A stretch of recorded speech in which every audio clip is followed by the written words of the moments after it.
그렇지. 하기 전에 아주 중요한 이야기를 먼저 해야 합니다. 바로 이 이온수에 대한 이해가 필요합니다. 이온수에 대한 이해.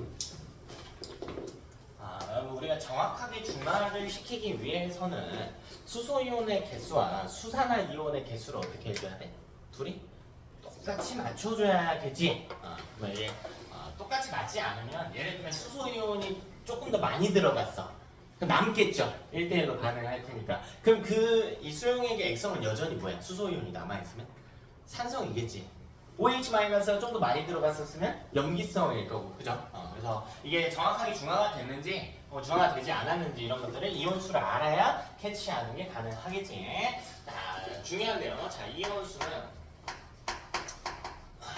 첫 번째로 같은 이렇게 이야기해볼게요. 제가요 여기다가 10리터짜리 소금물을 만들었다라고 해볼게요. 그냥 소금수로 찾아볼까요? 소금수로. 자, 10리터짜리 소금물을 떠다 놨대.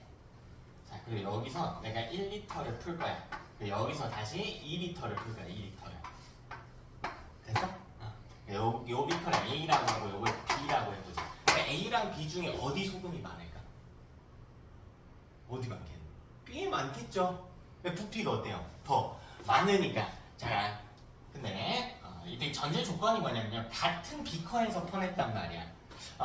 이 소금물, 혼합물은 우리 기본적으로 다 뭐라고 생각해야 되냐면 골고루 섞여 있다라고 생각해야 돼. 그럼 A랑 A의 농도는 어떤 상태야?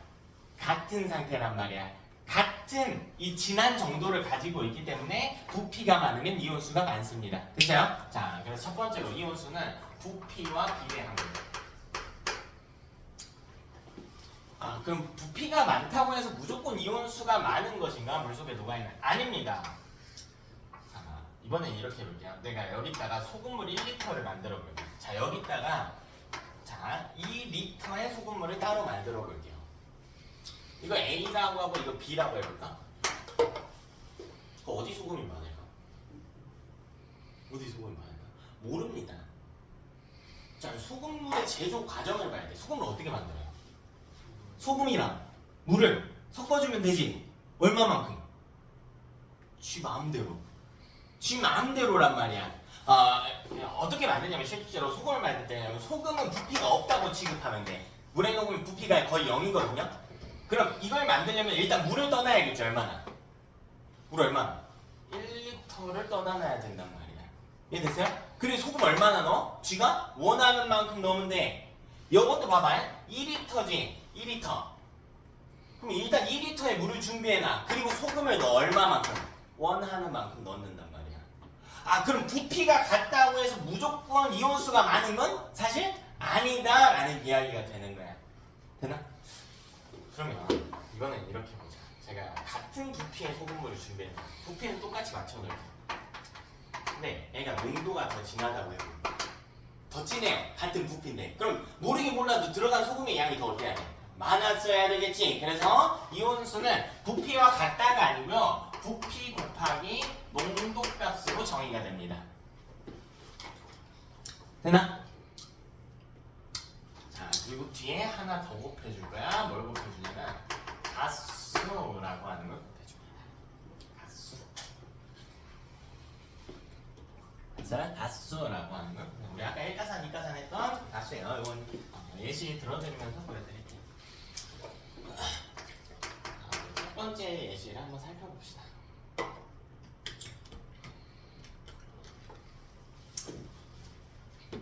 그 전에요. 이 농도라는 표현을 좀 볼게요. 농도는 이렇게 생각하면 돼요.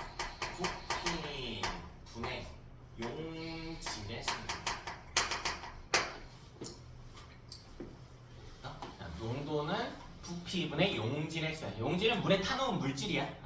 이게 염산 수용이면 염산이 용질이고 소금물이면 소금이 용질인 겁니다.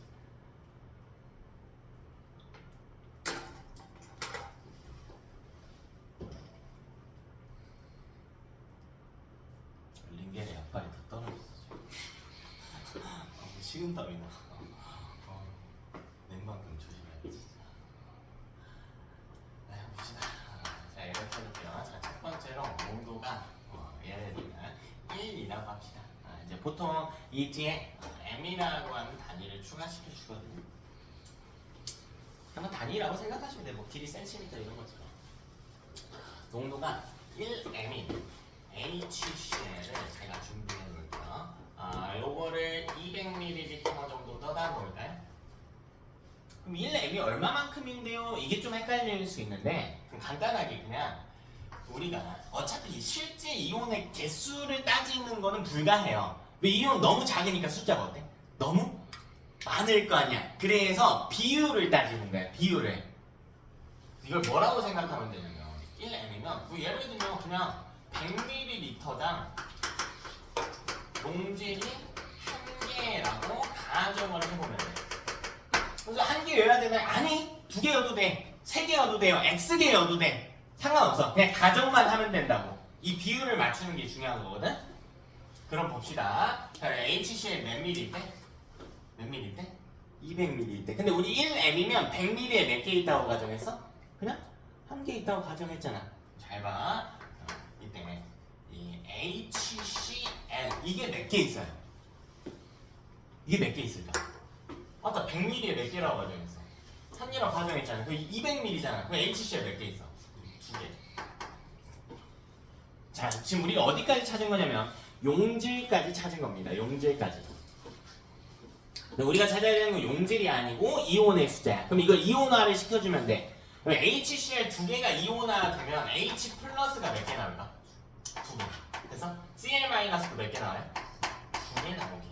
HCl 2개면 HCl 하나당 H 플러스 하나랑 Cl 마이너스 하나로 생성된 상태입니다. 이해됐을까요? 자, 두 번째. 이번에는 농도가 2m이라고 해요. 뭐 부피는 일치시켜 드릴까요? HCl 200ml가.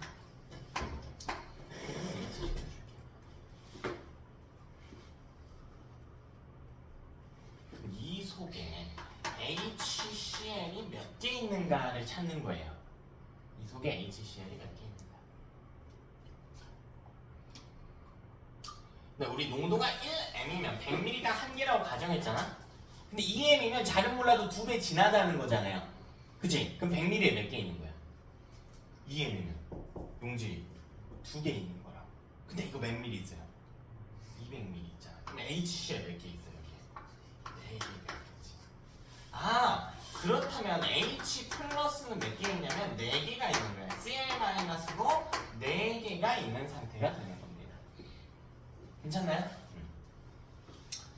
자, 세 번째 상태를 좀 살펴봅시다. 자, 이번에는 농도는 똑같이 2m으로 놓고요. 이번에는 H2SO4를 가져올게요. H2SO4.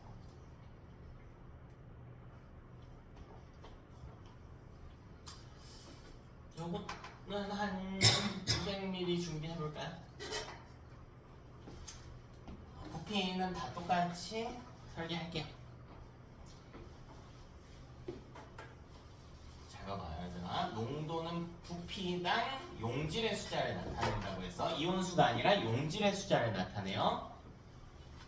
그럼 이 속에 H2SO4 이게 몇 개 있냐는 걸 찾아야 돼. 우리 2m이면 100ml에 2개죠? 근데 여기 200ml지. 그러니까 H2SO4가 몇 개 있어? 4개 있지. 그럼 이때 H 플러스가 몇 개 나올까? 잘 봐봐요 여러분. H2SO4지. 이가산이네요. 수소이온의 가수가 2네. 그럼 8개 나온단 말이야. SO4 이만한 거. 몇 개? 4개 이렇게 나온단 말이야. 아니?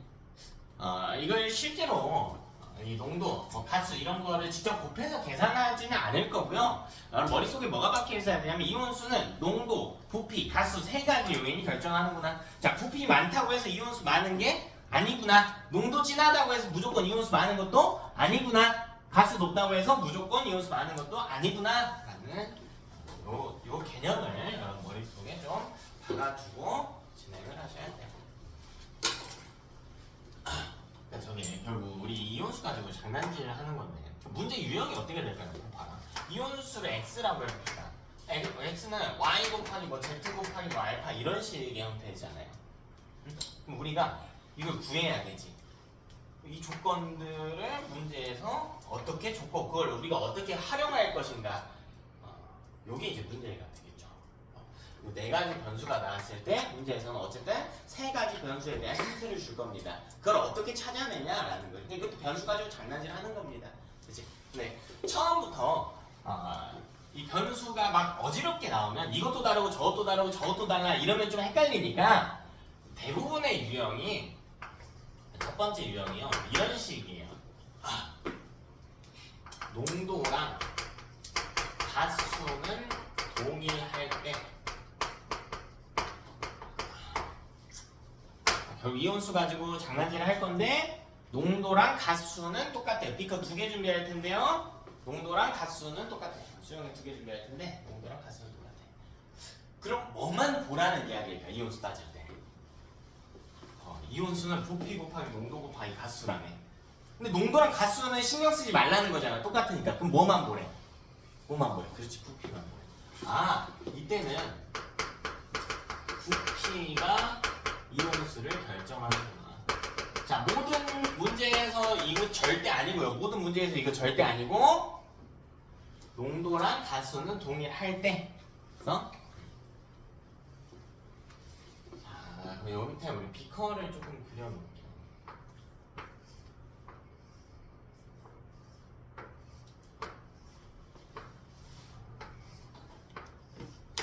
뭐 4개 할까요? 좋습니다. 4개 합시다.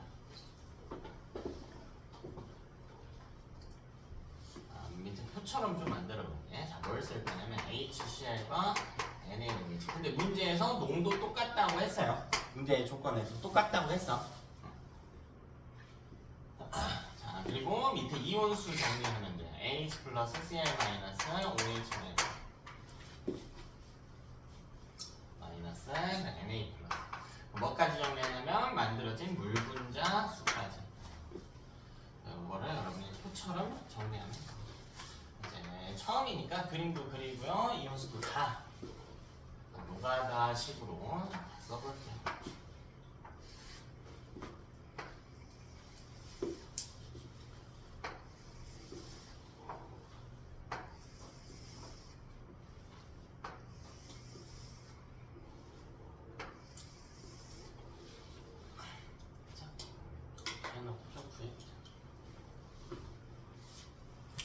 자, 이때 문제의 유형이 변수들 가지고 어떻게 나누냐, 어떤 변수를 주고 뭘 구하라고 하냐, 이렇게도 나눌 수가 있는데 다른 방식으로도 나눌 수가 있어요. 실험을 2가지 형태로 설계할 수가 있거든요. 그래서 첫 번째는 적정이라고 하는 형태고 두 번째는 적정이 아닌 형태야. 적정은 뭐냐면요, 이 비커에 용액 하나의 양을 고정시켜요. 유서아, 애랑 애 중에 뭐 고정시킬래? 좋습니다. 그럼 이거 100ml로 고정시킬게요. 이게 적정 실험이다. 이거는 이제 적정 실험. 이 적정이 뭐냐면 비커를 이렇게 놓고요. 여기 HCl 100ml를 넣어놔. 근데 여러분 이거 HCl의 부피는 모릅니다. 100ml라면서요? 아니지. 이거 수용액이